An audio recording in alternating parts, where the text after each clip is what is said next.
crime do anticristo. Nós já lidamos com algumas destas questões antes, mas hoje vamos colocar uma ou duas coisas em perspectiva, para que vejamos para onde nós vamos. Mas antes de fazer isso, o que é uma besta na Bíblia? É uma entidade política? Nós também encontramos a besta no livro de Apocalipse. Nós a encontramos em Apocalipse capítulo 13. Ela sai do mar entre as nações e ela tem todos os atributos do pequeno chifre. Todos os atributos do chifre pequeno. E nós vamos lidar com essa profecia em detalhes, eu acho que amanhã à noite. Amanhã à noite. E alguém me perguntou antes, os Estados Unidos estão na profecia? Bem, venham e assistam amanhã à noite. Nós vamos olhar o que a Bíblia diz e você vai decidir por si mesmo se os Estados Unidos estão ou não na profecia. Nós estamos vivendo numa época cheia de tempestades. Agora, se algo caminha como um pato, parece com um pato e faz quack como um pato, então, provavelmente, ele é um pato, certo? Então, se alguém tem os mesmos atributos do pequeno chifre de Daniel capítulo 7, então qual é a possibilidade que seja de fato o chifre pequeno de Daniel capítulo 7? Boa possibilidade, certo? Ok. Então, este poder sobre o qual vamos falar amanhã à noite, há muita coisa para a gente falar sobre ele. Não dá para falar só em uma noite. Bem, mas de qualquer forma, vamos observar este chifre pequeno, vamos ver alguns aspectos do que ele fez. O poder do chifre pequeno, em Daniel 7:25, nós vimos ontem à noite que ele tentou mudar os tempos e as leis. É claro que ele não pode mudar os tempos e a lei. Ele não pode mudar os tempos e ele não pode mudar a lei de Deus. Ele só acha que pode. Ele é pretensioso. Ninguém consegue alterar a lei de Deus. Ninguém faz isso e escapa. Vocês concordam? Lembra-te do dia de sábado para o santificar. 6 dias trabalharás e farás toda a tua obra. Mas o 7º dia é o sábado do Senhor teu Deus. Nele não farás nenhuma obra. Tu, nem teu filho, nem tua filha, nem teu servo, nem tua serva, nem o teu gado, nem o teu estrangeiro, que está dentro das tuas portas. E há uma razão, pois em 6 dias o Senhor fez os céus e a terra. O que a teoria da evolução faz com este texto? Ela os joga num cesto de lixo. Mas quantas palestras nós demos aqui para dizer que nós não podemos jogar este texto numa cesta de lixo? Eu acho que foram umas 4 palestras. Você não pode jogar isso numa lata de lixo, mas por que tanto esforço para jogar isso na lata de lixo? Porque se essa parte não está na cesta de lixo, então você fica encrencado com esta outra parte. O mar e tudo que está nele, e ele descansou no 7º dia. Portanto, o Senhor abençoou o dia de sábado e o santificou. Êxodo 20:8-11. Isso significa que o Senhor o separou para um uso santo. Agora, o homem foi criado homem e mulher, representando a comunicação no nível horizontal. Ele devia formar uma confederação, mas sem Deus nessa equação, nós acabamos tendo o que temos hoje. Caos absoluto. Não apenas no casamento, mas em geral. Deus precisa estar presente na equação. Há uma história muito interessante. A primeira vez que eu entrei em contato com Deus, eu fiquei com muitos ciúmes de Deus. Porque Ele exige o primeiro lugar. E eu era casado com minha esposa, e ela era toda minha. E agora eu tinha que compartilhá-la. Foi duro. E eu andei por aí com a minha cara lá embaixo durante todo o tempo em que eu estava pensando nisso. Talvez eu seja um sujeito esquisito, mas eu estava pensando sobre isso. Mas, eventualmente, quando eu comecei a perceber o caráter de Deus e o seu egoísmo absoluto, se uma pessoa é 100% sem egoísmo, como Jesus Cristo, que se entregou completamente pela humanidade, mas se ele é totalmente egoísta, quanto é que você vai receber desta transação quando você lida com esse indivíduo? Você vai receber 100%. E essa é a beleza da coisa. Veja, se você ama Deus supremamente, você recebe o amor de Deus supremamente. Sem qualquer egoísmo. derramado sobre você. E a bênção se torna tão grande que o relacionamento entre homem e mulher aumenta. É o relacionamento da glória. Você pode chamar pelo nome que você quiser. Melhora milhões de vezes. Ele é aumentado porque Deus entra na equação. De fato, Deus conserta muitos dos nossos rituais egoístas. Quantas pessoas se encontram unidas umas às outras por laços egoístas, de modo que uma pessoa não pode exercer a sua liberdade porque a outra o restringe. Mas se você tem o Espírito de Deus em você, você perde o seu egoísmo e a sua visão muda completamente. E você quer fazer com que a outra pessoa seja ainda mais feliz e você concede mais liberdade a essa pessoa. E é claro, isso é perigoso aos olhos do mundo, porque liberdade significa que você pode fazer o que você quiser. Então é uma questão de escolha. Se você está tomando as suas decisões no reino daquilo que Deus considera certo e justo, então o seu relacionamento, ele frutifica, é uma bênção. E aqui está Deus dizendo que você tem que guardar o sábado, porque em 6 dias o Senhor fez os céus e a terra, o mar e tudo que está neles. Ele é o Criador. Ele é que causou a existência de todas as coisas. E ele descansou no 7º dia. Ele descansou. Será que Deus se cansa? Não, Deus não se cansa. Que descanso é esse que ele encontrou, então, em seu relacionamento com o homem? Ele descansou porque no homem, ele encontrou o cumprimento de todo o seu plano para o universo inteiro. Todo o seu plano. No homem deveria se manifestar a glória de Deus. Ele criou o homem para a sua própria glória. É isso que a Bíblia diz. Em outras palavras, o homem deveria refletir ao universo a sabedoria de Deus. É um propósito nobre, muito nobre. São pensamentos maravilhosos. E aqui Deus observa essa nova criação dele e ele encontra descanso nessa criação. É como você quando está tendo um novo relacionamento. Você se encontrou com esta mulher dos seus sonhos e se você é uma mulher, você encontrou este homem dos seus sonhos. E vocês ficam separados por um tempo e então vocês se encontram de novo pela primeira vez. E vocês olham um para o outro e vocês se abraçam e não há nada o que dizer, exceto, descanso, encontrar paz num relacionamento. Isso está fazendo sentido para vocês? E Deus descansou porque ele encontrou paz no relacionamento. E ele sabia que haveria uma parede que seria erigida ao redor dele como consequência, porque o diabo ficou irado quando Deus criou o homem. Ele estava zangado, mas Deus encontrou o seu descanso no homem. E agora, o homem pode encontrar o seu repouso em Deus, a despeito de tudo o que acontece ao nosso redor. Então ele descansou no 7º dia. E por isso o Senhor abençoou o dia de sábado e o santificou. Vocês sabiam que 2 pessoas que estão apaixonadas e se amam, elas podem encontrar descanso uma na outra, mesmo que o mundo inteiro ao seu redor esteja em guerra. Sabiam disso? Claro que podem. E nós só podemos encontrar descanso em Deus. Então Deus pegou o sábado e o separou para um propósito santo. E ele disse ao homem, agora você pode ter domínio. Você pode sair daqui e fazer o que você quiser fazer. Sujeite o mundo inteiro a você. Tenha domínio sobre ele.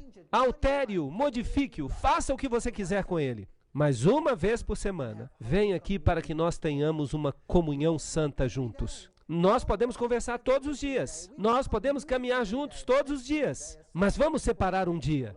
É disso que eu estou falando. Êxodo 20, capítulo 11, está escrito: pois em 6 dias fez o Senhor os céus e a terra, o mar e tudo que há neles. E ele descansou. E a palavra hebraica usada aqui é Noar. Antes havia sido usada a palavra Shabbat, o 7º dia. E por isso o Senhor abençoou o dia de sábado e o santificou. E se você procurar a palavra Noar numa concordância hebraica, significa descansar, estabelecer-se. Significa fazer parte de uma confederação. É como eu já disse, significa estar juntos. Ter esta sensação que, uau, nós temos que estar juntos.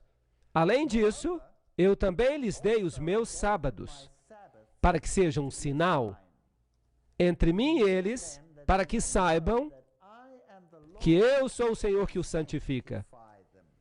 Esta relação sagrada, esta capacidade de fazer o que é certo, a vontade de fazer o que é certo, vem de Deus. Então o Senhor lhes deu o sábado como sinal, para que eles saibam que o Senhor é Ele, o Senhor, que os santifica. Ezequiel, capítulo 20, versículos 12 e 20. E aqui está outro texto paralelo. Santificai os meus sábados, santificai-os, e eles serão um sinal entre mim e vós, para que saibais que eu sou o Senhor vosso Deus. É estranho. Será que seria possível que outra pessoa fosse o Senhor vosso Deus? Sim ou não? Bem, os povos antigos, especialmente Israel, constantemente se desviavam e seguiam falsos deuses. Não importa o lugar, às vezes era Moloque, às vezes era Baal, às vezes era outro deus. Adoravam Astorete, a rainha dos céus, adoravam esses deuses estranhos. Mas Deus disse, peraí, escutem aqui, vou fazer um pacto com vocês. Se vocês santificarem os meus sábados, eles serão um sinal entre mim e vocês, para que vocês saibam que eu sou o Senhor, seu Deus. É como se fosse um teste, uma espécie de teste. Êxodo 31, verso 13. Fala também aos filhos de Israel, dizendo, em verdade guardareis os meus sábados, pois o sábado é um sinal entre mim e vós, através das vossas gerações, para que saibais que eu sou o Senhor, que vos santifica. Não há outro, eu sou o que santifica. Êxodo 31, 16. Portanto, os filhos de Israel guardarão o sábado, para observar o sábado através das suas gerações, como um concerto perpétuo. Vamos dar uma olhada nesse sinal. É um sinal, em hebraico a palavra é oath, entre mim e os filhos de Israel para sempre. Por quê? Pois em 6 dias o Senhor fez os céus e a terra, e descansou no 7º dia, e recebeu refrigério. Nafash. Este é um verso muito interessante. Então é um sinal. E por quê? Porque Deus é o Criador. Ele é o dono. E Ele diz, vocês têm que me escolher, fui eu que fiz vocês. Os outros não fizeram vocês. Estão roubando vocês. E não estão oferecendo nada a vocês, a não ser a morte. Então é um sinal e Deus recebeu refrigério. Agora, o que a palavra sinal significa? Se vocês olharem o hebraico, você pode consultar uma concordância sozinho em casa. Você pode usar um computador, você pode procurar. Então a concordância diz que é um sinal, sígnia, um milagre, uma marca. É um sinal, uma marca distintiva. Aqui está a definição da concordância de Strong desta palavra. Então, será que Deus tem uma marca? Que marca é essa? É o sábado. Deus tem uma marca. Será que a besta tem uma marca? Sim, claro, é chamada de a marca da besta. Eu fico imaginando o que essa marca seja. Será que é o chip de um computador? Será que é um código de barra que vai ser impresso na sua mão? Será que é algo que você pode encontrar numa lata de feijão? Você olha lá embaixo. Será que Deus está interessado em linhas numa lata de feijão? Ou será que Ele está interessado no seu caráter e na sua fidelidade? Qual é o interesse de Deus? Sim, em seu caráter e na sua fidelidade. Então vamos prestar bastante atenção aqui. Sim, agora nós já sabemos que Deus tem uma marca, um sinal, e é o sábado. Portanto, é um sinal ou uma marca entre mim e os filhos de Israel para sempre. Pois em 6 dias o Senhor fez os céus e a terra, e Ele descansou no 7º dia, e Ele recebeu refrigério. Nós precisamos compreender primeiro a marca de Deus, o seu sinal ou selo. São sinônimos. Vamos dar uma olhada no selo dos Estados Unidos. Este é o selo dos Estados Unidos e um selo autentica um documento. Este é o selo do presidente dos Estados Unidos da América. E este aqui é um típico selo de rei. Este é o selo de Jorge VI, o rei regente da Inglaterra. Notem os 3 elementos. Ele dá o nome, Jorge VI, e então ele dá o título, que é rei, e ele dá o seu território, que é Grã-Bretanha e seus domínios. Então, um selo típico tem todos esses componentes: o título, o nome, e ele tem o território. E sem o selo, uma lei se torna inútil. Ela fica destituída de autoridade. Aqui está o Decálogo. Trata-se de uma lei. Trata-se da lei de Deus. E esta lei somente tem autoridade porque ela contém um selo nela. E o Senhor lhe entregou 2 tabletes de pedra escritos com o dedo de Deus. Deuteronômio 9 e 10. O selo de Deus está no coração da lei de Deus. Prestem atenção, por favor. Todos os outros mandamentos são apenas mandamentos. Não matarás, não farás isso, não farás aquilo, não terás outros deuses diante de mim, não tomarás o nome do Senhor teu Deus em vão, honra teu pai e tua mãe para que se prolonguem os teus dias sobre a terra, etc. Mas aqui há algo especial. Lembra-te do dia de sábado para o santificar, em 6 dias farás todo o teu trabalho, mas o 7º dia é o sábado do Senhor teu Deus, pois em 6 dias o Senhor, aí está o nome, é Jeová, é o nome de Deus. Nós temos o nome, ele fez os céus e a terra. Aí está o título, ele é o Criador. E qual é o seu domínio? Céu, terra, mar e tudo que está neles. E aí está o domínio. Todos os elementos estão presentes. E sem o sábado, a lei não teria autenticidade. Seria apenas um outro documento. Mas agora ela tem o selo de Deus. Jeová, o seu Criador, o seu domínio, céus, terra, mar, tudo, todas as nações, tudo que já foi criado, está sob o seu domínio. Agora, se os Estados Unidos fazem uma lei, uma nova lei, se eles proclamarem uma nova lei, essa lei precisa ser assinada por quem antes de ela entrar em efeito? O presidente deve assiná-la. E se o presidente não assina, a lei não é válida. Certo ou errado? Muito bem. Agora imaginem, eu sempre uso uma parábola para explicar isso. Nós colocamos a nós mesmos um pouco atrás no tempo, lá na época da Alemanha, e Adolf Hitler sobe ao poder. E ele está tão impressionado com o próprio poder, ele quer garantir que ninguém lhe faça oposição. E então ele proclama uma lei. Esta é uma história hipotética, não é verdadeira. Só para ilustrar este assunto. Ele proclama uma lei, e ele diz, na próxima quarta-feira, às 12 horas, eu quero que todo o povo alemão saia às ruas e proclamem sua solidariedade para comigo, gritando todos a uma só voz, Heil Hitler, naquele momento exato. Na quarta-feira, no momento exato. 12 horas, 1 hora, vamos dizer 12 horas. Todos têm que fazer isso. E a Gestapo sai às ruas, e a polícia militar sai às ruas, e o desfile começa. Quantas pessoas do povo alemão teriam saído às ruas? Eu acho que todos. E quando a hora chega, todas elas demonstram a sua solidariedade. Bem, e eu fico tão impressionado com isso que eu também faço uma lei. Eu digo, não, na próxima quinta-feira, às 12 horas, todo mundo tem que sair para a rua e gritar Heil Walter Weid. E eu envio isso para todas as casas na Alemanha. E a quinta-feira seguinte chega, quantas pessoas vão aparecer na rua? Nenhuma salsicha sozinha. Isso não é justo. Por que não? Por que eles podem fazer isso para aquele palhaço e não podem fazer isso para mim? Qual é a diferença? Eu não tenho o quê? A autoridade, eu não tenho o título e eu não tenho a jurisdição. Estão entendendo? A lei dele vale, a minha lei não vale nada. Era a mesma lei, mas ela não vale nada.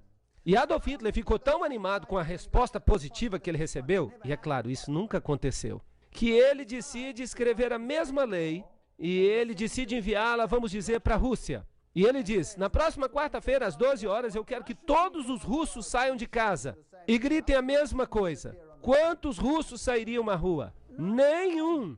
Talvez saíssem para zombar dele. Qual é a diferença? Por que funcionou na Alemanha e não funcionaria na Rússia? A lei estava fora da sua jurisdição. Ele pode até ter o título, mas ele não tinha jurisdição. Mas aqui nós temos as três coisas no mesmo lugar. O Senhor é o nome dele. Temos a jurisdição, temos o título, que é Criador, e então temos a jurisdição, que inclui todas as coisas no céu e na terra. E é por isso que todos temos que obedecê-lo. É isso que faz com que a lei seja autêntica. E isso dá poder para toda a lei. Sem o sábado, sem esta assinatura, a lei passa a ser apenas mais um documento com regras. Ela então não diz de onde ela veio e nem quem tem a autoridade. Então temos o Senhor, Criador, céu e terra. É isso que dá autenticidade à lei. Estão todos entendendo até aqui? Sem isto, a lei não é autêntica. Então, o selo de Deus contém seu nome, seu título e seu território. Além disso, eu lhes dei os meus sábados para que sejam um sinal entre mim e eles, para que eles saibam que eu sou o Senhor que os santifica. Como é que eu mostro a Deus que eu estou disposto a obedecê-lo? Será que eu devo colocar, então, uma grande bandeira? Será que eu visto um tipo especial de roupas? Será que eu devo usar um chapéu especial? O que será que eu tenho que fazer? Será que eu só preciso obedecer a Ele e guardar aquele dia porque foi Ele quem ordenou? Não é este o maior sinal de todos? Fazer alguma coisa simplesmente porque esta é a ordem de Deus. Uau! Isso é ótimo! Mas e se outra pessoa aparecer e me disser, espere aí um minuto, espere um minuto, o que está acontecendo aqui? Quem você pensa que você é? Obedecendo aquele preceito e mostrando fidelidade àquele poder. Eu estou lhe dizendo, eu não quero que você obedeça a eles, eu quero que você obedeça a mim. E eu estou lhe dizendo, vamos mudar isso. Vamos ver quem é mesmo que tem autoridade na sua vida. É Deus ou sou eu? E eu estou lhe dizendo que você tem que obedecer a mim e não a Deus. Tem problema com isso? Você teria problema com isso. Eu uso uma outra parábola, uma parábola. Eu conto a história de, por exemplo, saibam que isso é uma hipótese. É uma boa parábola, eu sempre gosto de usá-la. Mas algumas pessoas pensam que isso de fato aconteceu, mas não aconteceu. É só uma parábola. Vamos presumir que eu estou casado com a minha esposa faz muitos anos e que eu tenho filhos. E então um dia, um palhaço aparece. Será que eu posso usar a palavra palhaço neste país? E ele consegue falar com a minha esposa e ela decide me deixar para ficar com ele. E ela então se muda para viver com ele. Casa-se com ele. E leva as crianças com ele. E eu fico devastado. Devastado. E ela está ali com esse outro rapaz. E eu não sei por que ela escolhe esse outro rapaz que parece uma couve-flor e usa dentes falsos. Mas ela vai com ele. E ela me deixa. Eu tenho certas regras na minha casa. Que as crianças deviam ir dormir na hora certa, que tinham que fazer o dever de casa, que tinham que ajudar na casa, que não deveriam assistir a filmes ruins na televisão, e que se saírem de casa tem que voltar antes de ser muito tarde. Regras assim, regras normais. E esse novo rapaz, ele diz para os meus filhos quando eles se mudam para viver com ele, nesta casa, eu tenho a autoridade. E eu quero que vocês façam algumas coisas na casa, eu quero que vocês não cheguem em casa tarde. E ele coloca as mesmas boas regras que eu tinha. Eu teria algum problema com essas regras que ele está impondo? Sim ou não? Eu não teria qualquer problema com essas regras. Mas vamos supor que ele tem uma regra extra. E ele diz para os meus filhos, escutem, eu tenho uma regra extra. Era o seu pai que tinha autoridade sobre vocês no passado. Sim, o seu pai tinha autoridade sobre vocês no passado. Mas isso acabou. Eu sou a nova autoridade da vida de vocês. E vocês têm que obedecer a mim. E os meninos vão dizer, peraí, nós temos direito de visitar o nosso pai. E eles sabem que eles podem me visitar num dia que o juiz especificou. Mas esse rapaz fala, de jeito nenhum, vocês têm que ouvir a mim. Vocês não têm que obedecer mais o seu pai. Vocês acham que eu teria alguma dificuldade com esta nova regra? Claro! Eu o pegaria pelo nariz e eu faria uma plástica dele, girando o nariz dele 360 graus. Agora, por que essa nova regra me irrita? Porque ela afeta minha autoridade. Ninguém deve interferir na minha autoridade quando isso diz respeito aos meus filhos. Eles são os meus filhos. Agora, Deus sente a mesma coisa. Nós somos os filhos dele. E um outro poder vem e diz, eu não me importo com todas as leis de Deus, mas esta lei aqui, que diz respeito à autoridade, esta eu quero para mim. Vocês não vão obedecer a Deus. Deus também vai fazer uma plástica nele e vai girar o nariz dele 360 graus. Quer ele goste disso ou não. E então Deus diz, eu lhes dei os meus sinais para que fosse um sinal entre mim e eles, para que eles soubessem que eu sou o Senhor que os santifica. Isaías 58:13 diz, se desviares o teu pé de profanar o sábado e de fazer a tua própria vontade no meu dia santo e chamares o sábado de deleitoso, eu não estou falando do jeito que os judeus guardavam o sábado. Era um ritual, você podia fazer isso, mas não podia fazer aquilo, e não podia comer ovos, e não podia deitar no sábado, e você não podia fazer isso nem aquilo, e você não podia caminhar. Não, isso era um fardo. Está escrito aqui, chamares o sábado de deleitoso. Não, um fardo. Santo ao Senhor, honorável, e o honrares, não seguindo os teus próprios caminhos, não buscando os teus próprios prazeres, não falando as tuas próprias palavras. Então te deleitarás no Senhor, e eu te farei cavalgar sobre os altos da terra, e te alimentarei com a herança do teu pai Jacó. Pois a boca do Senhor o disse, e ele disse, e se você honrar a minha autoridade na sua vida, e se você passar esse dia comigo, e se você permitir que eu o santifique, você será feliz e você terá a herança de Jacó, que é a vida eterna. Será que esse dia se aplicava somente aos judeus? E o estrangeiro? Está escrito em Isaías 56, 6 e 7. Todos os filhos do estrangeiro que se converterem ao Senhor, para servi-lo e amar o nome do Senhor, para serem seus servos, todos os que guardam o sábado. O sábado se tornou um sinal de fidelidade para com este Deus chamado Jeová. Era um sinal. Então eu os trarei à minha montanha sagrada e os encherei de alegria na minha casa de oração, pois a minha casa será chamada de casa de oração para todos os povos. Então o estrangeiro veio e ele teve que aceitar o sábado, sim ou não? Claro que sim. Ele teve que aceitar o sábado. Em Deuteronômio 11, 13 a 20. E será que se ouvires cuidadosamente os meus mandamentos, que eu vos ordeno hoje, cuidado para que o vosso coração não vos engane. Os mandamentos são a lei de Deus, eles são rígidos, você não pode alterá-los. Se vos desviares e servirem a outros deuses adorando-os, existe então a possibilidade de que aconteça um conflito? Sim ou não? Sim, pode haver um conflito. Portanto, agora prestem atenção. Colocareis as minhas palavras no vosso coração. Ele está falando dos mandamentos de Deus. E na vossa alma. E as atareis às vossas mãos como sinal. Preste atenção agora. Na vossa mão, para que sejam recordativos diante dos vossos olhos. Então, onde os mandamentos de Deus devem ser postos? Na sua mão e na sua fronte. Uau! Existe também uma marca da besta que será colocada sobre a mão e sobre a fronte?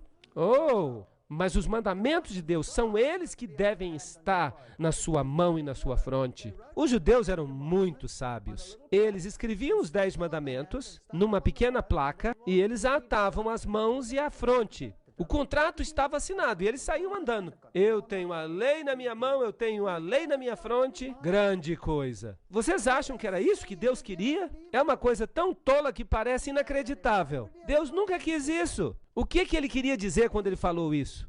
Ele disse, vocês têm que amarrar as suas mãos, ou seja, vocês têm que agir de acordo com a lei. Coloque-a na sua fronte, significa pense de acordo com a lei. Faz sentido? Não tem nada que ver com um sinal externo. Deus não é tolo. E estas palavras que eu te ordeno hoje devem estar no teu coração. É aí que Deus quer a sua lei. Por que eles também não pegaram uma placa e enfiaram uma placa no coração? Eles não fizeram isso. E as ensinarás cuidadosamente aos vossos filhos. E as amarrareis como sinal sobre a vossa mão. E serão recordativos nas vossas frontes diante dos vossos olhos. Deus está falando do pensamento cognitivo. Aqui está a lei de Deus. E eu devo obedecer a ela. Ele é o meu Deus. Eu o seguirei. É isso que significa. Continuando com Êxodo 13, 9.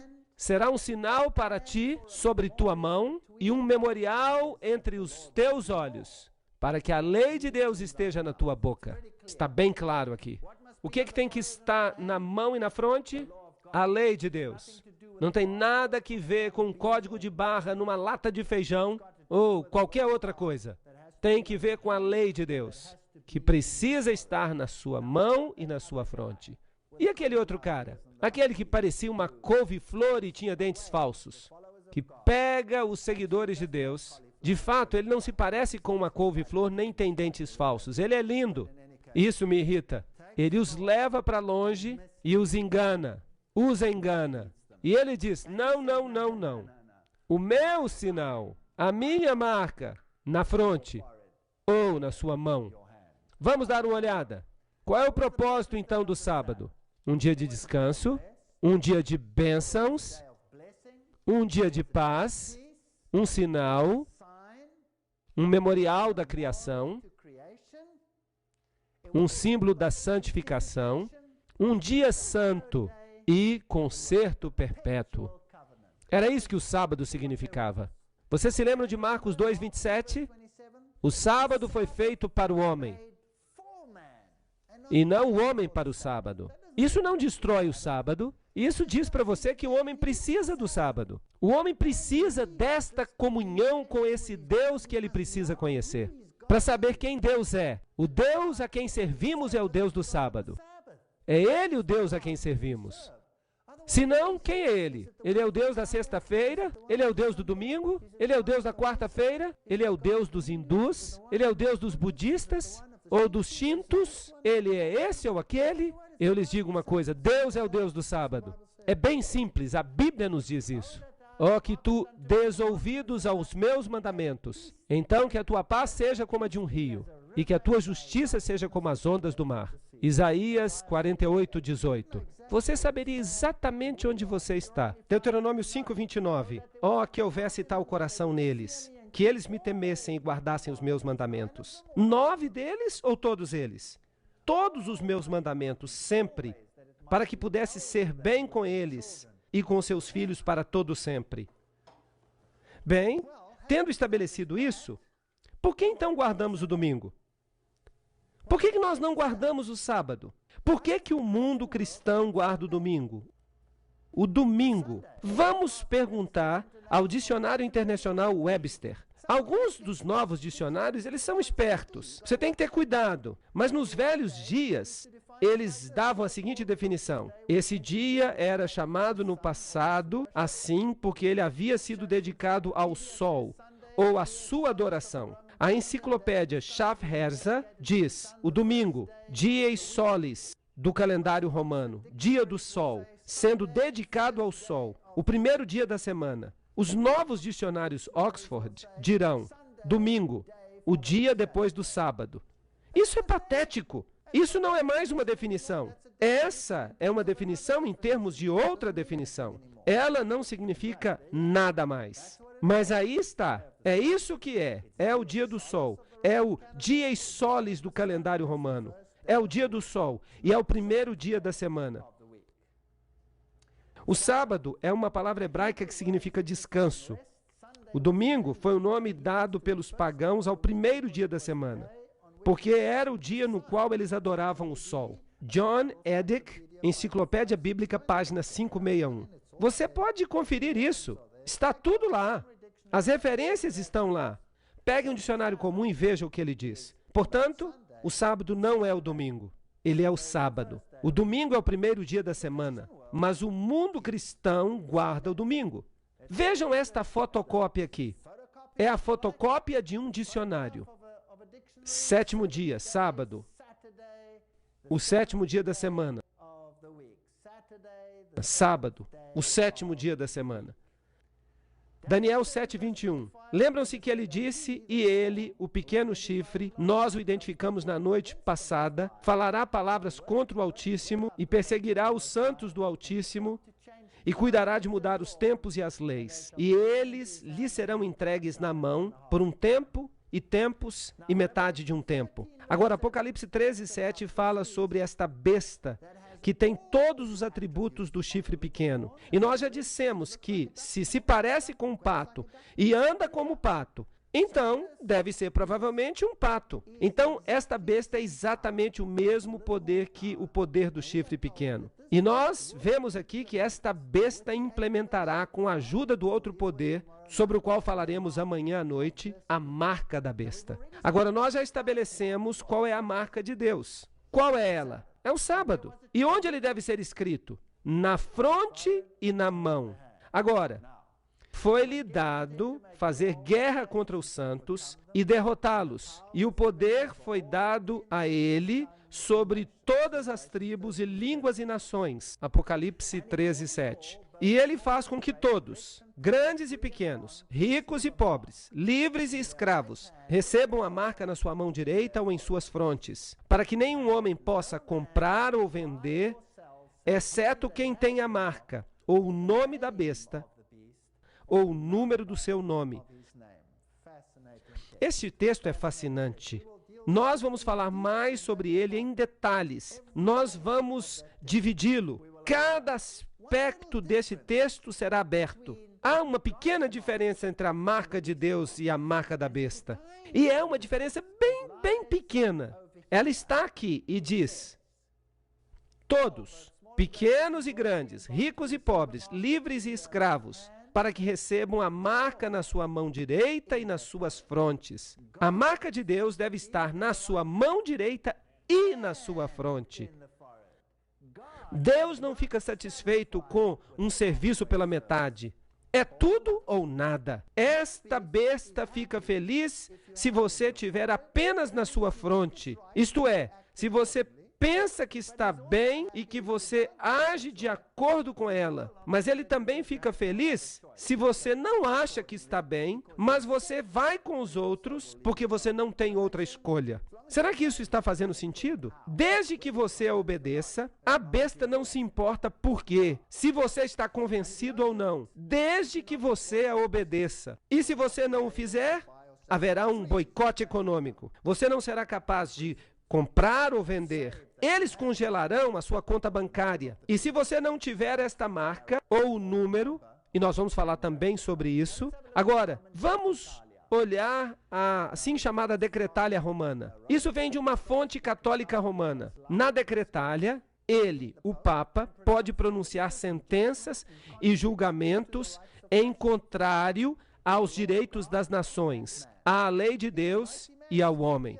Ele é um homem muito poderoso. Ele pode se libertar dos mandamentos dos apóstolos, sendo seu superior, e das regras do Velho Testamento. Então ele pode fazer o que ele quiser. O Papa tem o poder de mudar os tempos, de abrogar as leis e de dispensar coisas, até mesmo os preceitos de Cristo. Então, não interessa o que o velho marido fale. Eu sou o novo marido, eu mando por aqui. Você tem que obedecer a mim, você não tem que obedecer ao seu pai, você tem que dar ouvidos a mim. Vejam o que a Bíblia diz em 2 Tessalonicenses 2, 3 e 4. Que nenhum homem vos engane de modo algum, pois aquele dia não virá, sem que haja primeiro uma queda e que apareça o homem do pecado. Aí está a transgressão da lei. Ele se revelará, o filho da perdição, que se opõe e que se exalta acima de tudo que se chama Deus. Ele é outro cara, e o seu dia se aproxima, o dia no qual o seu nariz será girado 360 graus, não por mim, não por qualquer homem, mas por Deus, sem mãos humanas, diz a Bíblia. O Papa Nicolau, citado no livro Fatos dos Tempos, diz: o Papa representa a razão. Ele pode abolir as leis, ele pode tornar o erro certo, corrigindo e alterando as leis. Vejam que ele é poderoso. Pergunte à Igreja Católica qual é o sétimo dia, e ela vai dizer que o sábado é o sétimo dia. O seu pai disse para guardar o sábado, mas eu estou dizendo, não há visitação nesse dia. Então por que você observa o domingo em vez do sábado? Porque eu sou a nova autoridade da sua vida, e nós observamos o domingo em vez do sábado, porque nós, a Igreja Católica, transferimos a solenidade do sábado para o domingo. E isso não vem de qualquer fonte. Isso vem da doutrina católica do Catecismo para os Conversos, de 1957. Isso é bem direto. Saiu da fonte. Este é o novo namorado e ele diz: você não tem mais que dar atenção ao seu pai. Você agora tem que prestar atenção em mim, no que eu digo. Então o que ele está atacando? Ele não está atacando a autoridade de Deus. Você não pode atacar a autoridade de Deus na força de nenhum outro mandamento, exceto do sábado. Você só pode atacar a autoridade de Deus na força do sábado, porque é Ele que determina a sua autoridade. Portanto, o que é a marca da besta, então? Nós temos uma besta que diz: você aceitará a minha marca, e ela estará sobre a sua mão ou sobre a sua testa. Nós temos um selo de Deus, que é a marca que diz: você deve guardar os mandamentos de Deus. Não há meio termo aqui. O que a besta fala? Qual é a marca da besta? É isto que a Revista Católica de setembro de 1923 diz: o domingo é a nossa marca de autoridade. Então, qual é a marca da besta? Ela diz que é o domingo. A igreja está acima da Bíblia. Eu sou o novo namorado. Você não tem que ouvir as regras do seu pai. Você tem que ouvir a mim. E esta transferência da observância do sábado é a prova desse fato. Revista Católica. Ali eles estão dizendo isso. Então nós temos duas marcas nesta terra. E a escolha é nossa. Ou nós obedecemos a Deus, ou nós obedecemos ao novo namorado. É isso aí.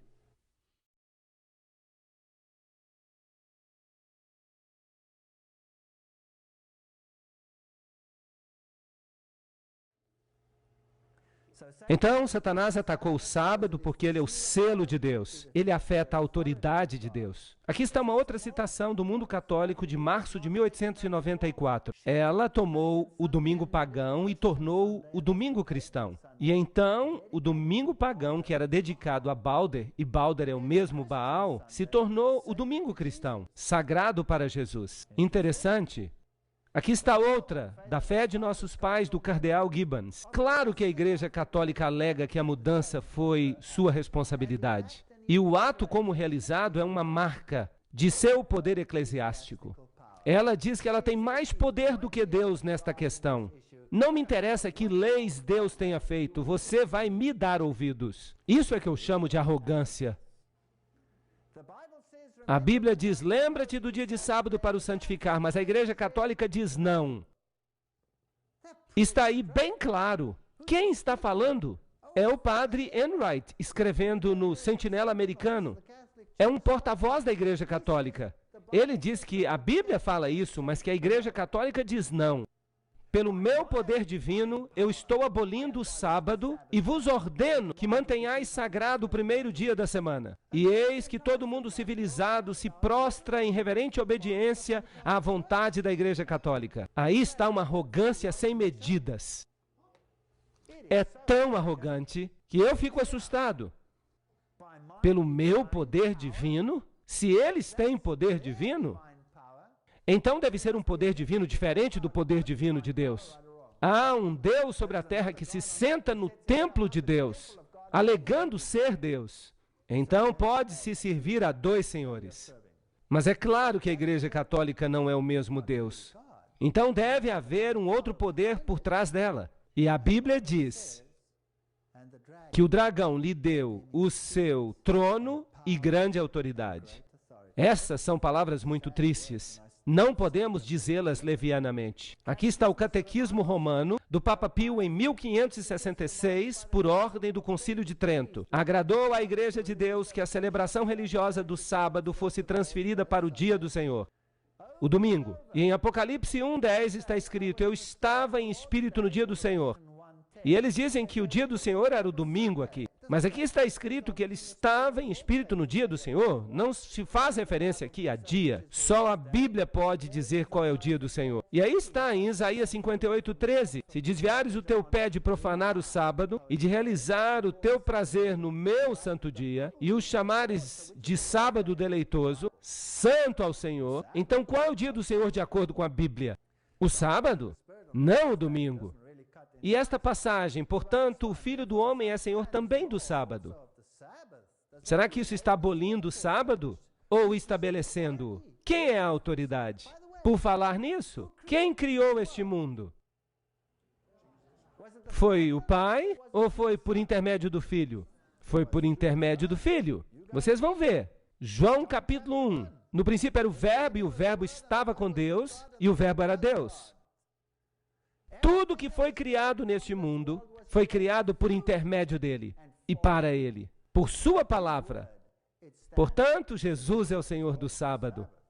Imprensa Católica, de Sydney, em 25 de agosto de 1900. O domingo é uma instituição católica e as alegações quanto à sua observância só podem ser defendidas com os princípios católicos. Do início ao fim das Escrituras, não há uma única passagem que garante a transferência da adoração pública semanal do último dia da semana para o primeiro. Eles são tão diretos com respeito a isto. Você pode ler a Bíblia de Gênesis a Apocalipse e você não vai encontrar uma única linha autorizando a santificação do domingo. As Escrituras propõem a observância religiosa do sábado. James Cardinal Gibbons. A fé de nossos pais. A Igreja Católica está jogando a isca e dizendo: aí, pegue ou deixe, a escolha é sua. O sábado cristão é, portanto, até este dia, o reconhecimento da Igreja Católica como esposa do Espírito Santo, sem uma palavra de discordância do mundo protestante. Eles estão dizendo para os protestantes: se vocês são protestantes, por que vocês nos obedecem? Vocês estão nos obedecendo, quer gostem ou não. Aqui está o chanceler da Arquidiocese de Baltimore respondendo ao cardeal numa carta datada de 1920. Se os protestantes quisessem seguir a Bíblia, eles deveriam adorar a Deus no dia de sábado. Ao guardar o domingo, eles estão seguindo uma lei da Igreja Católica. Aqui está a Igreja Católica falando.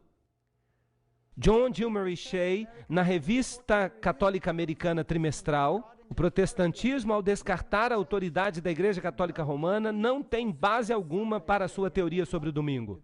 Eles deveriam guardar o sétimo dia, o sábado. Agora, aqui eles são bem arrogantes. Não o Criador do Universo, em Gênesis 2, 1 a 3, mas a Igreja Católica pode exigir a honra de ter concedido ao homem uma pausa para a sua semana de 7 dias. Que arrogância! Isso me deixa de boca aberta. Isso é inacreditável. Esta citação não vem da Idade Média, ela vem de 1969. Essa daqui deve fechar tudo. A razão e o senso comum exigem a aceitação de uma dessas duas alternativas. Ou o protestantismo e a guarda do sábado, ou o catolicismo e a guarda do domingo. Um meio termo é impossível. Espelho Católico, 23 de dezembro de 1893. Aí está a linha de batalha. Se você obedece a Deus, que dia você vai guardar? O sábado. Se você obedece à Igreja Católica, você deve guardar o domingo. É isso que estão dizendo. Se você é protestante, mas você está guardando o domingo, então você está obedecendo a quem? Está obedecendo ao Papa. Isso não significa que os protestantes lá fora, que nunca ouviram essa informação, que eles têm a marca da besta. Eles não têm. Porque Deus julga as pessoas de acordo com a luz que elas recebem, dentro de pouco tempo. Porque o atual Papa, o Papa atual, ele já solicitou uma legislação dominical mundial. E o seu presidente já disse que nós queremos implementar os seus ensinamentos. Isso é interessante. Eu vou mostrar para vocês. Então, por que os protestantes continuam a guardar o domingo? O que eles dizem? Eles sabem isso ou não sabem? Sim, eles sabem. Sim, eles sabem. Vamos passar umas citações rapidamente. Vamos ver os episcopais. Há algum mandamento no Novo Testamento para mudar o dia de repouso semanal do sábado para o domingo? Nenhum. Manual de Doutrina Cristã. Este é o principal livro deles. Nós fizemos a mudança do 7º dia para o 1º dia de sábado para domingo, sob a autoridade da única Santa Igreja Católica Apostólica de Cristo, no livro Por que Guardamos o Domingo. Bem, é isso que os episcopais falam. Mas eles são muito próximos dos católicos. Mas eles dizem que eles sabem, mas eles guardam o domingo. Muito bem. A Igreja Luterana. Nós observamos o dia do Senhor, domingo, ou a observância do dia do Senhor, o domingo, não é encontrada em nenhum mandamento de Deus, mas na autoridade da Igreja. Essa é a Confissão de Augsburgo. Este é o documento central do luteranismo. Está no Manual Católico sobre o Sábado, parte 2, seção 10. Eles sabem. Muito bem.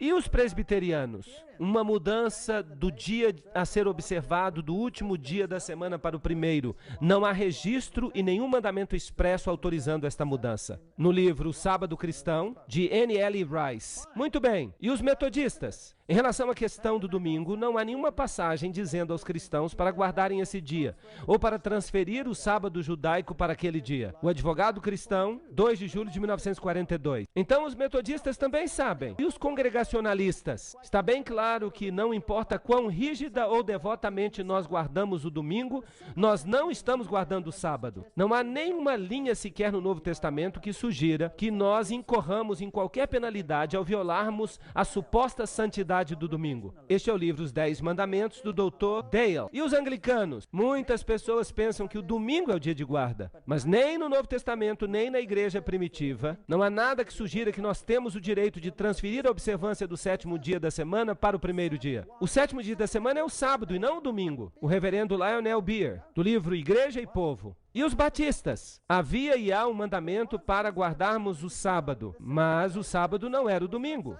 Não há nenhuma evidência escriturística da alteração da instituição do sábado do sétimo dia para o primeiro dia da semana.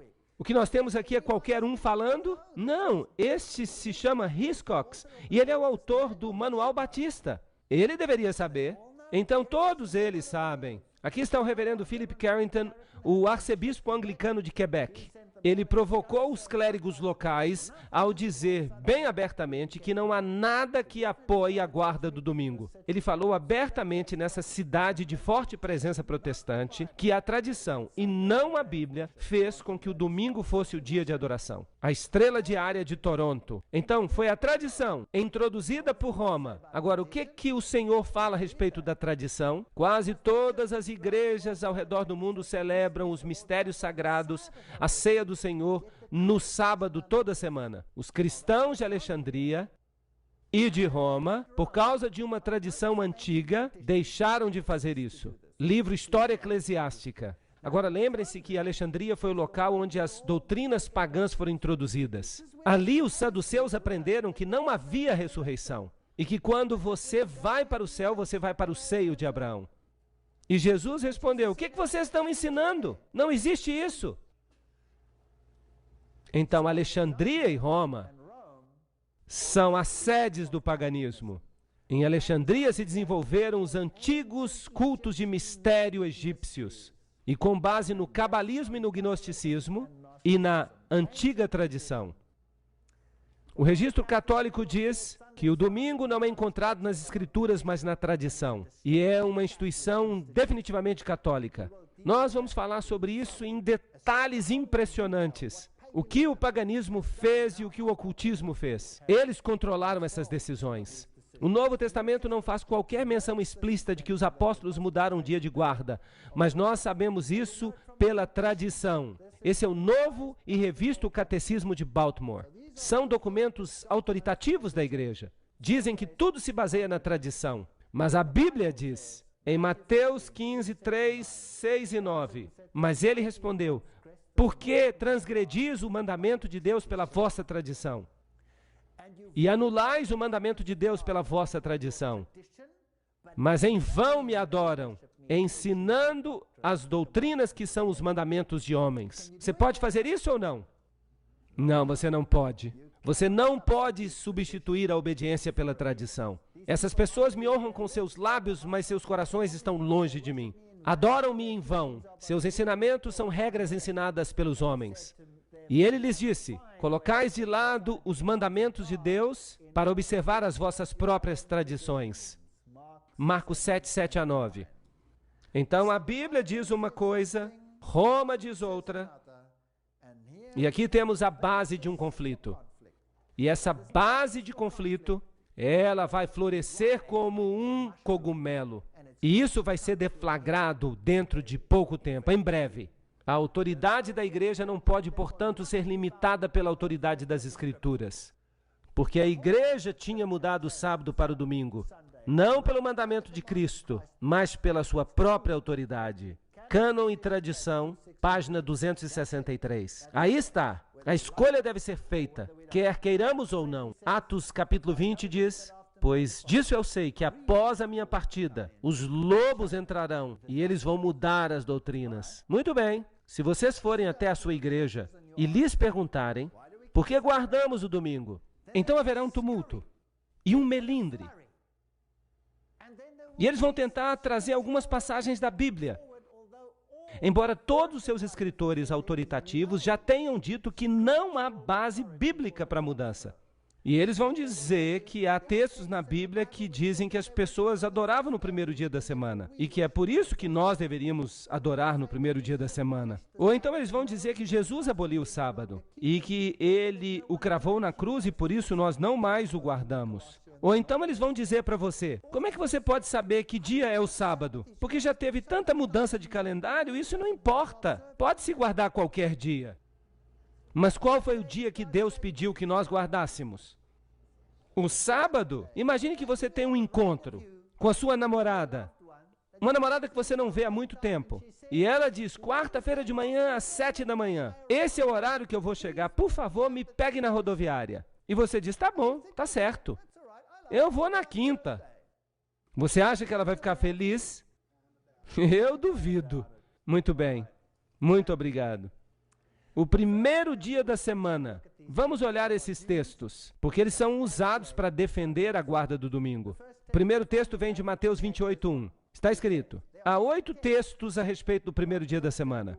E o primeiro diz, no fim do sábado, quando começou o primeiro dia da semana, vieram Maria Madalena e a outra Maria ver o sepulcro. Aí está. Há alguma coisa aqui sobre a mudança do sábado, sim ou não? É uma declaração meramente histórica. A Bíblia com o inglês atual diz que o sábado tinha passado e que já amanhecia o domingo, quando Maria, etc, etc. É uma declaração meramente factual. Não há nada nesta passagem. Em Lucas 23, 54 a 56, nos informa que essas mulheres guardavam o sábado. Elas prepararam as especiarias e os óleos e descansaram no dia de sábado. De acordo com o mandamento, elas não sabiam nada de uma mudança. Quando essas mulheres vieram no primeiro dia, é porque elas não tinham ido no sábado, porque elas descansaram segundo o mandamento. Bem, o segundo texto nós encontramos em Marcos, capítulo 16, versos 1 e 2. Quando o sábado passou, Maria Madalena e Maria, mãe de Tiago, e Salomé tinham trazido especiarias, para que elas pudessem vir e ungí-lo. E bem cedo de manhã, no primeiro dia da semana, elas vieram até o sepulcro ao nascer do sol. Há alguma coisa sobre alguma mudança aqui? Nenhuma palavra. Marcos 16, 9. Quando Jesus ressuscitou cedo no primeiro dia da semana, ele apareceu primeiramente a Maria Madalena, da qual ele havia expulsado 7 demônios. Há algo aqui sobre uma mudança? É só a declaração de um fato. Nada aqui sobre mudanças. Quarto texto. No primeiro dia da semana, bem cedo de manhã, vieram até o sepulcro, trazendo as especiaristas, e é a passagem de Lucas. Ele repete essa história. Há algo aqui sobre uma mudança? Nada. Podemos descartar este também. Agora restam 4 que nós ainda temos que comentar. Quinto texto. João 20, versículo 1. No primeiro dia da semana, vem Maria Madalena cedo, quando ainda era escuro, até o sepulcro para ver se a pedra tinha sido rolada do sepulcro. Há algo aqui? Nada. Sexto texto. João 20, versículo 19. No mesmo dia à noite, sendo o primeiro dia da semana, quando as portas estavam fechadas, onde os discípulos se reuniam, com medo dos judeus, Jesus veio e ficou no meio deles, e disse a eles, paz seja convosco. Este aqui é usado com bastante frequência. Ah, os discípulos se reuniram no primeiro dia da semana. Eles estavam adorando. O texto não diz isso. Diz que eles se reuniram no primeiro dia da semana. Por quê? Porque estavam com medo dos judeus. Bem, no sábado eles sabiam que eles estavam relativamente seguros, porque nenhum judeu faria algo no sábado. O judeu pensaria que estaria violando o sábado. Mas quando o sábado acabou, eles ficaram com as pernas bambas. Não se fala nada aqui sobre adoração. Só sobram 2 textos. 2 textos. Atos 20, versículo 7. E no primeiro dia da semana, quando os discípulos se reuniram para partir o pão, Paulo pregou a eles, pronto para partir no dia seguinte. E continuou o seu sermão até a meia-noite. Agora, na Bíblia do inglês atual, está escrito no sábado à noite. Eles se reuniram. Ah, esse texto que eles dizem que eles estavam adorando, e o texto diz que eles tiveram a ceia, partiram o pão. Agora vamos analisar esse texto com cuidado. No primeiro dia da semana, eles se reuniram para partir o pão. Quando é que o primeiro dia começa? No final do sábado. Que hora do dia é isso? À noite. Então, eles se reuniram no primeiro dia da semana, era à noite, e eles vieram para partir o pão. Esta é uma parte que nós temos que observar. Vieram para partir o pão. Mas Paulo pregou para eles pronto para partir no dia seguinte. Quando amanhecesse, seria ainda que dia? Seria o domingo, primeiro dia. E ele faria uma longa jornada. E ele falou para eles até a meia-noite. E o pobre Eutico estava lá sentado na janela, e Paulo continuou pregando, e ele começou a abrir a boca. Bum! Caiu da janela. Lembram-se da história? E Paulo teve que correr lá embaixo, orou por ele e ele se levantou. Não se trata de uma reunião no domingo pela manhã, era uma reunião à noite. Mas ela não foi realizada no sábado, porque o sábado era santo. Eles se reuniram depois do sábado. Paulo tinha muita coisa para contar. E se o domingo fosse tão sagrado, por que Paulo viajaria no dia seguinte? Muitos e muitos quilômetros, no assim chamado Domingo Santo. Não. Então só sobra uma coisa para discutir, o partir do pão. Nós já sabemos que era à noite. Nós lemos ainda em Atos 28 e 11 que havia muitas luzes no cenáculo, onde estavam reunidos. Estava escuro, certo? E não podia ter sido no domingo à noite, porque então isso seria o segundo dia da semana. Então, eles se reuniram depois do sábado. Portanto, quando ele subiu de novo e partiu o pão, e comeu, e pregou um longo sermão, até o nascer do dia, então ele partiu. Então ele ainda permaneceu mais tempo pregando. E então, quando amanheceu, ele foi embora. Não era um dia sagrado para ele. Ele estava prestes a viajar e aquele era o único momento em que ele podia fazer uma reunião com eles. E a respeito da segunda parte, o partir do pão, Atos 2,46 diz: E eles continuaram diariamente, de comum acordo no templo, partindo o pão, de casa em casa, faziam suas refeições com alegria e unidade de coração. Então eles não tiveram uma santa ceia, o que eles fizeram foi jantar juntos. Foi isso que aconteceu e, portanto, sobra apenas um texto. Há um texto que sobra. Então, esse texto do qual nós acabamos de falar, ele dá apoio para a santidade do sábado. Porque logo depois do sábado, eles se reuniram para discutir questões e se preparar para a viagem. Oitavo texto, 1 Coríntios 16, 1 a 2. Agora, com respeito à coleta para os santos. Sim, eles faziam coletas na igreja. Assim como eu ordenei às igrejas da Galácia, fazei vós também, no primeiro dia da semana, que cada um de vós reserve a parte. Por falar nisso, a tradução de Weymouth declara isso de modo muito agradável. Diz, em casa, conforme Deus o abençoou, para que não haja coletas quando eu voltar.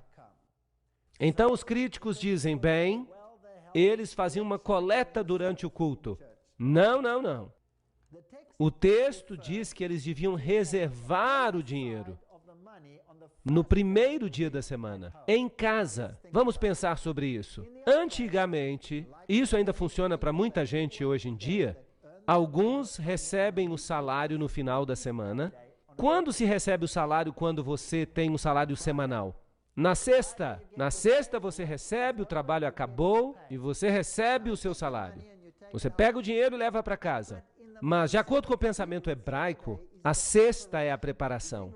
Você se prepara para o sábado. Paulo diz, separe o dinheiro quando?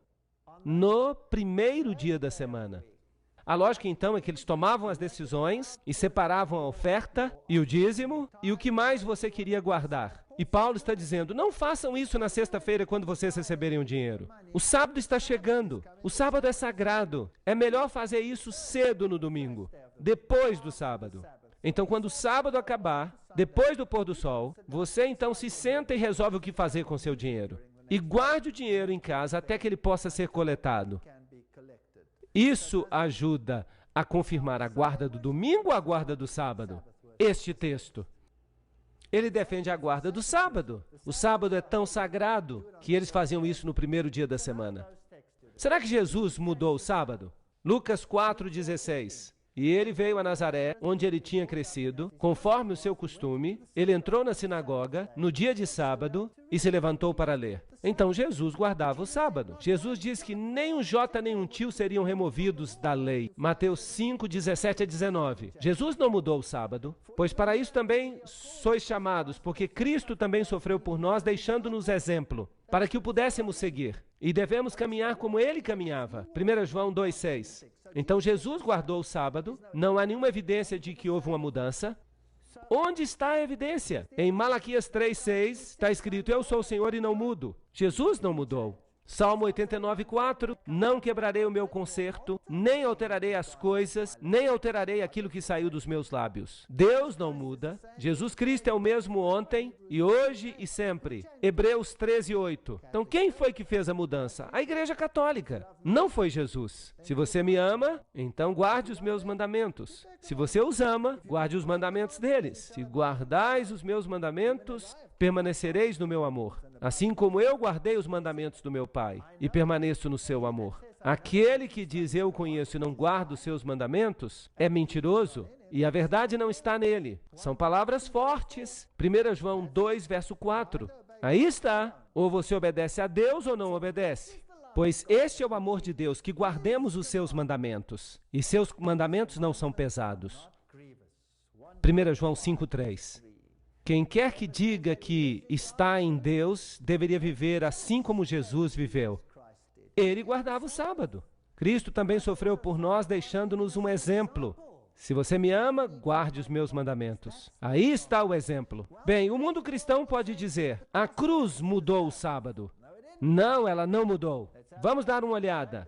E aquele dia era a preparação, sexta-feira. A palavra preparação só é usada para sexta-feira. Lucas 23, 54. E as mulheres também que vieram com ele da Galileia, contemplaram o sepulcro e como seu corpo estava posto. Lembram-se dessa história? E elas voltaram e prepararam especiarias e perfumes e descansaram no sábado, de acordo com o mandamento. E encontraram a pedra removida no primeiro dia. Aqui estão os 3 dias da crucifixão. Temos a preparação, sexta-feira, temos o sábado, Jesus descansando na tumba, os discípulos descansando, os discípulos, as mulheres, e no primeiro dia, as coisas começaram a acontecer de novo. Não houve mudança.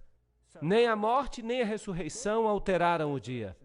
Será que podemos ter certeza de que dia é o sábado? E essa dúvida? Vamos ver o que a astronomia nos ensina.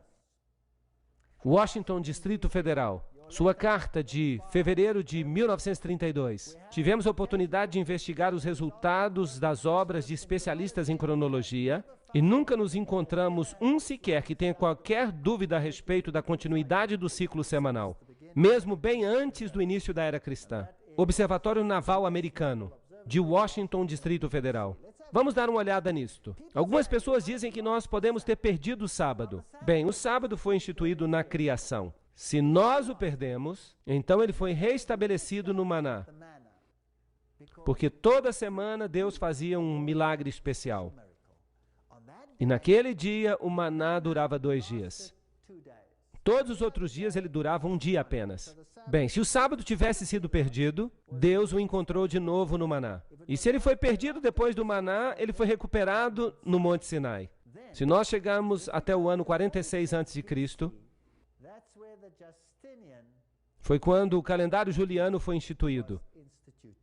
Daí por diante nós temos uma continuidade absolutamente precisa. E a cruz está aí, e nós acabamos de ler que Jesus guardava o sábado, os discípulos guardavam o sábado, não houve perda do sábado até aqui. Então, em 1582, houve uma mudança de calendário. E nós então adotamos o calendário gregoriano. Puxa vida, isso é ótimo, eu estou animado. Porque o calendário gregoriano se refere a quem? Ao Papa Gregório. E o Papa Gregório decidiu mudar os tempos. Por quê? Porque havia uma coisa que o incomodava. Mas ele não mudou o sábado. Nem tocou nele. Nós estávamos em outubro, de 1, 2, 3, 4 para 15 de outubro. Nós pulamos alguns dias aqui, mas o ciclo semanal não foi afetado, de modo algum. Então o sábado continua intacto. Ele nunca foi perdido. Por falar nisso, por que o Papa quis mudar o calendário?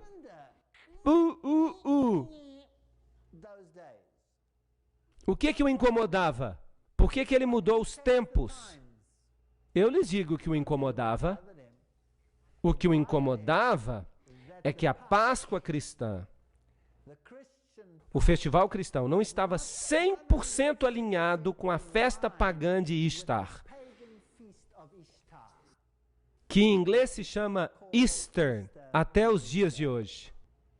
E ele queria modificar o calendário com respeito àqueles dias, para que o mundo pudesse guardar todas as festas pagãs, em vez de reconhecer aquilo que estava de fato na Bíblia.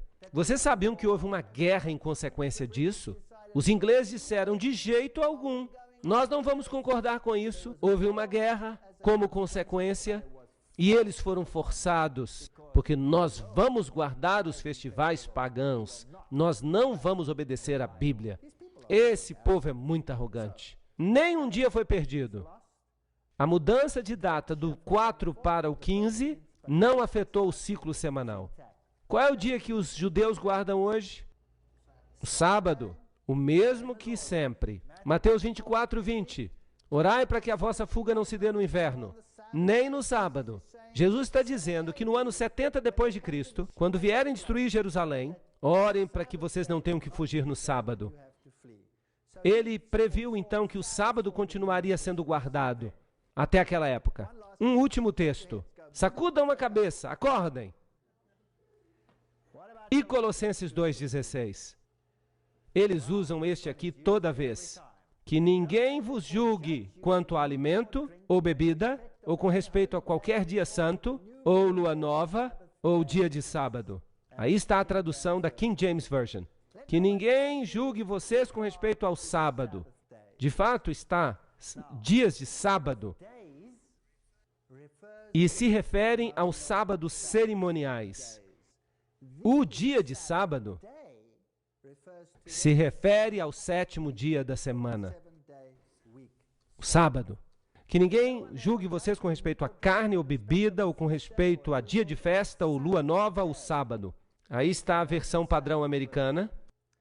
Muito bem. Qual dos mandamentos tem que ver com comida e bebida? E lua nova? E todas essas coisas. Algum mandamento? Que lei tem que ver com comida, bebida, lua nova e coisas assim? A lei cerimonial. Anulando a escrita de ordenanças que eram contra nós, que eram contrárias a nós. Removeu-as do caminho, pregando-as na cruz. Portanto, que ninguém vos julgue. Então eles dizem que Jesus pregou o sábado na cruz. Não, Jesus nunca pregou o sábado na cruz. Ele pregou duas coisas na cruz. Toda a lei cerimonial foi pregada na cruz, porque Jesus se tornou o cumprimento da lei. E a condenação da lei também foi pregada na cruz. Mas não a lei. Como eu sei disso? Porque está escrito aqui que essas leis, a escrita das ordenanças, que era contra nós, e apenas os escritos de Moisés, a lei cerimonial, deveriam ser postos num livro e colocados ao lado da arca como testemunho, diz o Velho Testamento, contra nós. Uma sombra das coisas que viriam.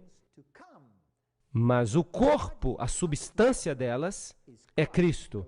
Colossenses 2,17. Vamos fazer uma breve recapitulação. O sábado semanal foi instituído no Éden, certo?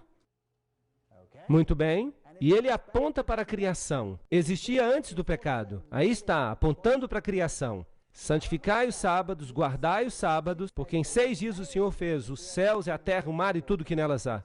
Ele nos lembra de onde nós vimos os sábados de sombra. Em outras palavras, a festa dos pães asmos, a Páscoa, a festa das ofertas mexidas, as primícias, todos esses sábados especiais. Eles podiam acontecer em qualquer dia. Eles apontavam para o ministério de Jesus, eles apontavam para frente, para Cristo. Os sábados cerimoniais se conectavam com o serviço do santuário, um serviço de sombra, e apontavam adiante para a redenção. Quando Colossenses diz que o sábado era uma sombra de coisas vindouras, para quem que ele apontava? Para Cristo, sua substância sendo Cristo. Então, quando Cristo morreu, ele pregou a lei cerimonial na cruz. Nós não temos que guardar esses sábados especiais. Nós não temos que guardá-los. Ou seguir os rituais da Páscoa, porque se referiam a comida e bebida, e a especificação de quanto do cordeiro deveria ser comido, e questões assim. Essas leis falam de cerimônias, mas o sábado tem que ver com a criação e os 10 mandamentos. Bem, esses são os únicos textos que são usados contra o sábado. Será que os discípulos mudaram o sábado? E Paulo, segundo seu costume, foi até eles e por 3 sábados arrazoou com eles com as Escrituras, falando aos judeus. E então está escrito, e ele arrazoava na sinagoga todo sábado com os judeus e com os gregos. E quando os judeus saíram da sinagoga, os gentios suplicaram que essas palavras fossem pregadas a eles no sábado seguinte. E no sábado seguinte, quase toda a cidade se reuniu. Nós lemos isso em Atos capítulo 13, versos 42 a 44. Paulo e os discípulos pregavam no sábado, guardavam o sábado, quer falassem com os judeus, quer falassem com os gentios. Aqui está o ponto. Aqui está a paciência dos santos. Aqui estão aqueles que guardam os mandamentos de Deus. Quantos deles? Todos os 10. E a fé de Jesus. Apocalipse 14, 12. Colocarei as minhas leis em sua mente e as escreverei no seu coração. Uma citação de Hebreus 8:10. Aqui está o novo concerto. O novo concerto constitui em tomar a lei de Deus e colocá-la no coração, colocá-la na mente, na mão e na testa.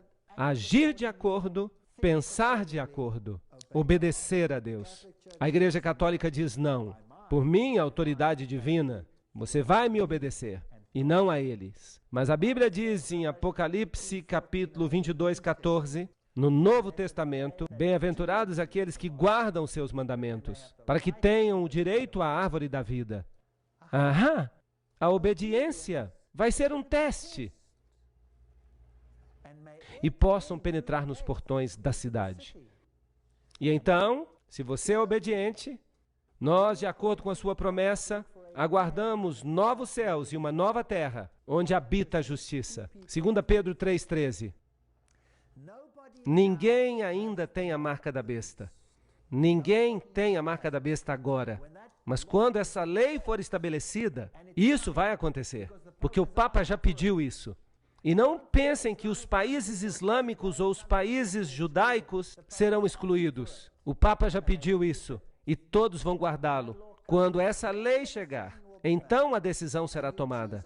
E você escolhe ou aquele que se parece uma couve-flor e tem dentes falsos, ou você escolhe o Senhor. Um dos dois. A Bíblia diz, pois como os novos céus e a nova terra que eu farei permanecerão diante de mim, diz o Senhor, assim a sua semente e o seu nome permanecerão. E acontecerá que de uma lua nova a outra e de um sábado a outro, toda carne virá adorar diante de mim, diz o Senhor. Isaías 66, 22 a 23. Aí está o novo mundo. Será que o sábado vai ser guardado no novo mundo? Sim ou não? Sim. Mas o que essa lua nova está fazendo aqui? A lua nova, de uma lua nova a outra. Então, numa base mensal. Mas o festival da lua nova não é cerimonial? Será que isso vai ser guardado? Haverá algo que será celebrado numa base mensal também no céu. Porque a Bíblia diz que a árvore da vida dava o seu fruto quantas vezes? Uma vez por mês. Então eu tenho uma notícia para vocês. Sim, e a Bíblia diz que ela vai dar quantos tipos de fruto? 12 tipos de fruto. E as folhas dessa árvore serão para a cura dos povos. Uau! Então vamos imaginar isso. A árvore da vida vai dar o seu fruto uma vez por mês. E nós vamos participar da árvore da vida uma vez por mês. Talvez façamos chá com as folhas. O melhor tipo de chá, sem cafeína, é claro, da árvore da vida. Vai ser uma festa, pessoal. E de um sábado a outro virá toda a carne diante do Senhor. E os justos herdarão a terra e habitarão nela para sempre. Salmo 37, 29. Eu não estou condenando a ninguém hoje à noite. Nenhum indivíduo. Eu não disse que ninguém está perdido porque está guardando o domingo na fidelidade do seu coração. Eu não disse isso.